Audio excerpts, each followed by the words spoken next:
Welcome back to the show. We got a great one lined up for you today. Somebody roll that beautiful intro.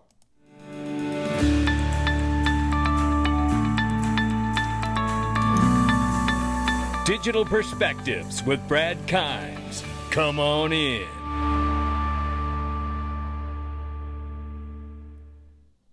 Welcome back to the show. You can follow us on Twitter, YouTube, and digperspectives.com for exclusive content. Right now, it is $2.28 trillion market cap for crypto. The market is up 1.4%, 58,600 plus for Bitcoin right now, 3,100 plus for Ethereum. You can see things are starting to go green a little bit now. We see 111 billion plus market cap for Tether and USDC at 34 billion plus. Money is flooding into USDC right now. And XRP is 44 cents. It's up 2.9 on the 24 and up 0.6 on the 7-day. The range of price very quickly here is between 43 and 45 cents, ladies and gentlemen. I do want to tell you all about Link2, the best home for private equity, ladies and gentlemen. Now listen, this is important to understand. Now, I know you hear me talk about this a lot, but there's still so many of you that are actually qualified to join Link2 as accredited investors and still don't know it. I get messages weekly about this. It only takes a few minutes to do this, and you can do it too. Click the link below and join Link2 right now and find out the amazing opportunities that exist across every growth sector of the economy. I'm telling you, whether it's robotics, AI, fintech, you pick it, digital assets, they've got it, and it's the most affordable minimums in the private equity market. No question about it. Click the link to my sponsor to get started today. Let's go right here and start here. Time to look a little deeper into Senator Cynthia Lummis, as she is now throwing her support behind Ian Cain. Ian Cain is an Elizabeth Warren Democratic plant in Massachusetts. He is just like Nikki Haley was, who was a Democrat being pushed onto the people as a Republican. Same thing's happening here with Ian Cain. And why is that happening? Because Senator Elizabeth Warren is scared to death of John Deaton, because she can't run on her record alone, because her record is atrocious. So she tries to do things like bring others like Ian Cain into the race to distract attention away from John Deaton, to try to weaken his position, because she's terrified. She knows that she has a poor political record, and she also knows that she's been backing special interest in banks instead of the good people of Massachusetts. Now look at this. Announcing President Donald Trump is going to be speaking at Bitcoin 2024, ladies and gentlemen. Come on in. Yeah. Oh boy. Now, where does that leave the Biden administration with what has been going on recently? Like voting on the SAB 121 has been delayed until today, ladies and gentlemen. And it has been said from leaks up on Capitol Hill and people familiar with the matter that the vote to overturn the SAB 121 will not go through, and that the Democratic leaders have advised their team to not vote for the bill. So this is shocking, because we know the Biden administration is currently scrambling for power right now because they're losing all kinds of voters to all kinds of topics like crypto. And then in the interim, Fed Chair Jerome Powell supports stablecoin regulation, emphasizing the urgency and collaboration for legislative progress in the United States. And this is shout out to Congressman Wiley Nickel. I've had the chance to meet him, and he is a crypto advocate on the left side of the aisle and doing great work there. Take a listen to this question here. But this committee has done some good bipartisan work on the digital assets market structure bill and stablecoins. It's a place where I have hope that we're going to see some action in this Congress. I know you and I have privately spoken about stablecoins, and here in the House, in a bipartisan way, we've been working diligently to pass a bill to regulate payment stablecoins. This committee voted in favor of the legislation in a bipartisan way last year, and there have been numerous calls from this committee to you and to the Fed asking that you prioritize working with Congress to help push this legislation forward. We've enjoyed our conversations with staff as well, Can you commit to directing your staff to finalize and support passage of stablecoin legislation this year? So we've been, really pleased to take part in this process, and very much appreciate being included in it, and we'll stay with it. We think it's really important that we have a federal framework for stablecoins, and again, we'll be all in on working with you to get that done. Okay, we love hearing that. We'll stay monitoring that fact. But we know that yesterday there was a big meeting with 27 attendees, which included Mark Cuban, Paul Grewal from Coinbase, Brad Garlinghouse from Ripple, Danelle Dixon from Stellar, Mike Novogratz, who I believe to be a criminal, from Galaxy Digital. President Biden was not in attendance, but he had one of his people there from staff. Let's keep looking. I also find it really, truly amazing that Ripple and Stellar are always, and I do mean always, involved in these government-level conversations.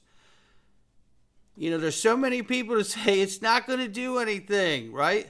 Well, why are they always included? If it's so not relevant and the price won't move and it's not going to do anything, why does the top level of government continue to involve Stellar and Ripple? Always. And Circle, for that matter.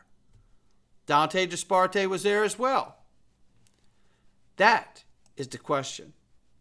We know that industry leaders told Biden advisor Anita Dunn in no uncertain terms how they felt about crypto administration's approach. One even said, "You guys suck on crypto." And I think Meta Lawman had that call right on that one. But let's take a listen to this from Brad Garlinghouse on Fox. Let's take a listen here. Here we go.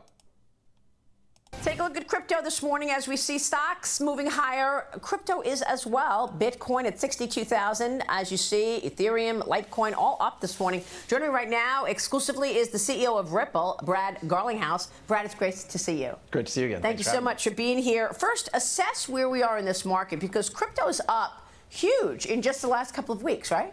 Well, it's been up. It came down a little bit this past weekend, but I think if you step back over the last 6 months, Bitcoin's up about 250%. I think you're going to continue to see tailwinds, partly because of the ETFs that have been approved, which you and I spoke about in Davos, but also the upcoming halving, which is imminent. Yeah, it's a great point. The ETF introduction really broadened out the market in terms of potential users, I think, and people wanted to get in on it, so they bought an ETF to do so. But you recently predicted that the crypto market will double in size to $5 trillion by the end of 2024. That is a big prediction just by the end of this year. Yeah. This is what I want you to hear. Take a listen to this. I don't even feel like it's that big a prediction when you step back. And, like any market, this is driven by supply and demand. You have decreasing supply for a whole bunch of reasons, the halving of Bitcoin being an important one. You have an increasing demand, the ETF being a key part of that. And I think it's also people realizing that crypto plays a role as an asset. It's a $2.5 trillion market. Maybe it's a little less than that now. But so it's basically just predicting it's going to double by the end of the year. And if anything, I think I probably underpredicted that. I feel like Washington is still trying to understand this market, and the people writing the legislation, potential legislation here, to put barriers and around this market. I don't know that they really understand the strength and the growth story here. But you think putting regulation around this, putting barriers in place, is going to be a positive for this market? There is no question. And there is no question. Now, look, that's a little bit older of an interview, but I wanted you to hear the size that they predicted of the market to be twice the size in not too long from now. But we know that all these heavy hitters got together due to Congressman Ro Khanna bringing them together, as we mentioned here. And this is a nice write-up from Eleanor Terrett here. The attendee from the Biden administration was seemingly genuinely surprised by the description of the SEC's actions. Now, in its face, I normally wouldn't believe such a tale. But then I also saw that Jerome Powell acknowledged that the Biden administration hasn't spoke to his office in 2 years. Okay. Brad Garlinghouse's response after meeting yesterday with the Biden administration, I love the way he put this. Thank you to Ro Khanna for being an exceptional leader and engaging with the crypto industry. This morning's Crypto Roundtable, bringing together folks like Mark Cuban, Paul Grewal, Dante Disparte, with the White House and key congressional leaders such as Senator Gillibrand and Representative Jose Neguse. It says is hopefully the first step in moving from words to actual actions. It says here, unfortunately, the majority of Dems continue to enable Gensler's unlawful war on crypto, sabotaging the ability for American innovation to thrive. It's no wonder the GOP has announced a pro-crypto stance. Gensler will go down as the Luddite of his time. Words are easy. Action is hard but necessary. Choose wisely. Voters are paying attention. There's no question here, and I love that Brad acknowledged exactly what the problem is. You know, it's like, hey, thanks for having me come in. But the reality is this. If you have Gensler still there, if Elizabeth Warren is still a general of the anti-crypto army for the Biden administration, then this meeting doesn't mean nothing, right? So, you know, you're going to need to do things to stop that anti-crypto army, or otherwise this is just style over substance, right? It looks like something, but in the end of the day, it probably is nothing. So there is a full court press here, however.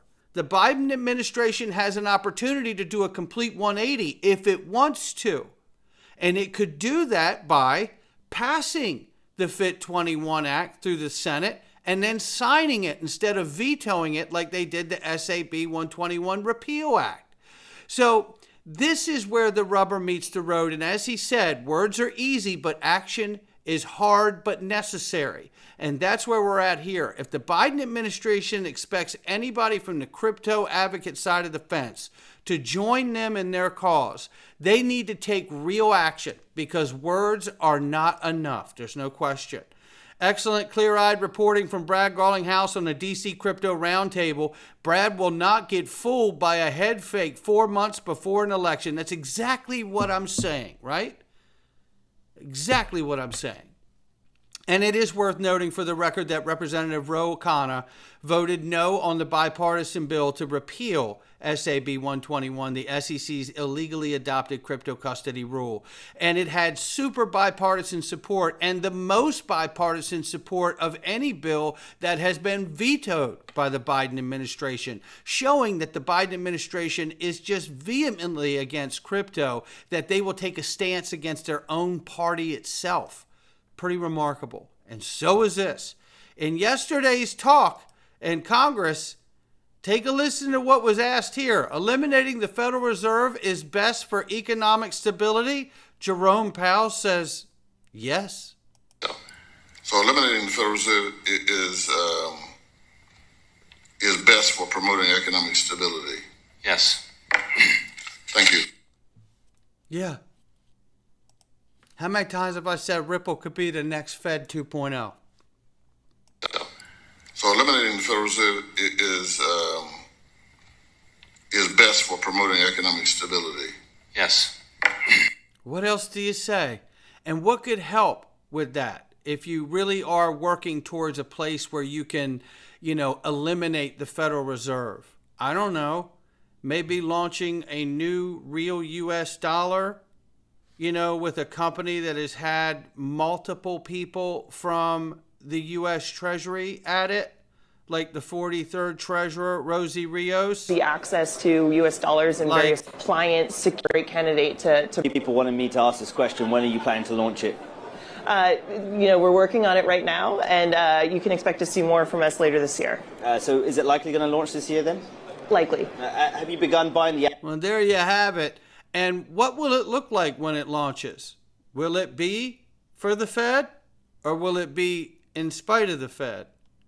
There are massive changes underway in the monetary system. There are a few of you that hear my voice and go, now, Brad, that's a stretch. Is it? I ask you, seriously, think of it for a moment. What is normal these days?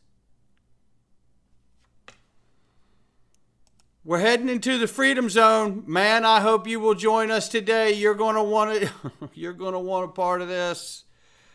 Boy, I tell you, it's all theater, ladies and gentlemen, and we're going to give it to you today. We're going into the Freedom Zone. Censorship is a very real thing. That's why we created the Freedom Zone. But I tell you this, you can join the digitalperspectives.com mastermind group, the DPMG, and get the Freedom Zone for free. Look, I'll tell you this. Right now, we had one of the most amazing weekly private calls that we have. We know you can't keep up with everything, and the markets are changing drastically. You get the tools you need, whether it's an investor checklist, portfolio creation, groups and courses to cover the gaps in your knowledge in this space, the support from an amazing, brilliant community, which has been growing greatly here in the last week. I just opened the window for membership again, and it's exploding, but I will be shutting that door soon. I don't leave it open often because it is such a coveted group, and I love the people in this group so very much that I don't want this group to get too big. I actually don't like it to get but so big. So if you want in, you want to join in, right now we're working on getting the information on how to do XRP Ledger automated market makers. And we have all of that information so easy and readily available for you. We take all the scary guesswork out of it so you know exactly how to do it. And last night, for an example, we took 6 minutes to open up an automated market maker on Anados Finance. That's what we did. Yeah. So if you'd like to do that and more, you can join us in the Dig Perspective Mastermind group and get the Freedom Zone for free. Come on in. All right, let's get started, ladies and gentlemen. This is it.